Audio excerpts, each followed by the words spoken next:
The Reluctant Dragon Story, a Disney story for kids. Today we have a book named The Reluctant Dragon Story, a Disney story for kids. I think they're so pretty. I hope you guys really enjoy it. I love it. Please give this video a like if you enjoy it, and don't forget to subscribe for more stories. Thank you, reading. So, here we go. One evening long ago, a shepherd ran home, terrified. "I saw something terrible," he cried to his wife and son. "It's as big as 4 horses. It has long, sharp claws, a long, pointy tail, and shiny blue scales all over its body." His son looked up from his book. "That sounds like a dragon," he said. His parents got scared, but the boy wasn't scared. The next day, he set off up the hill to find the dragon. He might be friendly, thought the boy. The dragon was friendly, and he was thrilled to see the boy. The boy smiled and sat down and asked the dragon all kinds of questions. The dragon told stories of long, long ago. There were dangerous dragons everywhere, and brave knights fought them to rescue princesses, he said to the little boy.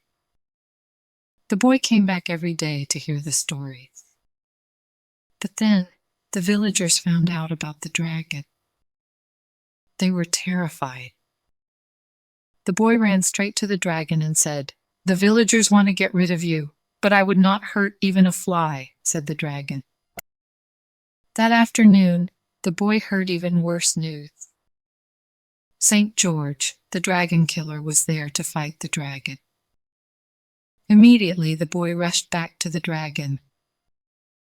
"St. George, the dragon killer wants to fight you," gasped the boy. "And he has the longest spear I've ever seen. But I don't like fighting. I'll just hide in my cave until he goes away," said the dragon. "You can't! Everyone wants a fight!" cried the boy. The dragon yawned. "I'm sure you'll think of something," he said. The boy walked slowly back down to his village. A crowd of villagers was telling about the dangerous dragon. "He eats 10 sheep for breakfast. He burned down 5 houses," roared the villagers. "It's not true," said the boy. "The dragon wouldn't hurt a fly, but everyone wants a fight," said George. "What can I do? Follow me," said the boy, and he took George to meet the dragon. "What a perfect place for a fight," said George. "No fighting," said the dragon firmly. "Not even pretend to fight?" asked the boy.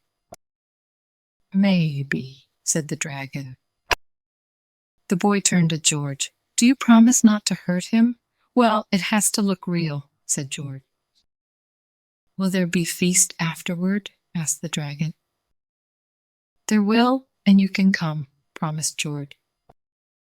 The following day, lots of villagers arrived to watch the fight.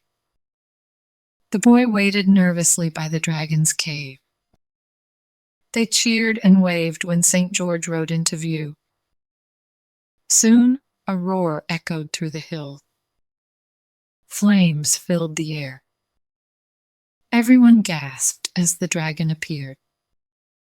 His scales sparkled, and he breathed out fire. "Charge!" cried George. He galloped hard, his spear held high. The dragon bounded up, and they shot past each other. "Myth!" yelled the crowd. George and the dragon turned around and charged again. This time, there was no way they could miss. Finally, after a lot of fight, the dragon slumped to the ground. George towered over him. "Cut off his head," shouted the crowd. "I think the dragon has learned his lesson," George declared. "Let's invite him to our feast." And he led the villagers, the boy, and the dragon back down the hill.